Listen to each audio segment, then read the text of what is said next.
বাংলাদেশের জাতীয়তাবাদী দল বিএনপির চেয়ারপারসন বেগম খালেদা জিয়া বর্তমানে চিকিৎসাধীন আছেন যুক্তরাজ্যের লন্ডন ক্লিনিকে।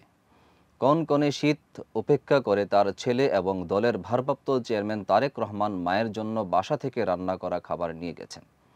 গতকাল শুক্রবার বাংলাদেশ সময় রাত 11টার দিকে এই খাবার নিয়ে যাওয়ায় একটি ভিডিও বিএনপির অফিসিয়াল ফেসবুক পেজে পোস্ট করা হয়।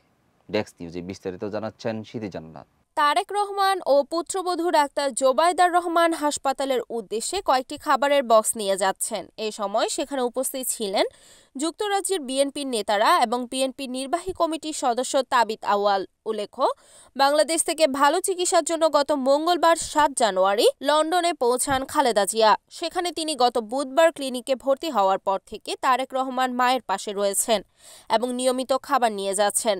বৃহস্পতিবার 9 জানুয়ারি সকালে তিনি আবারও মায়ের জন্য নাস্তা নিয়ে যান।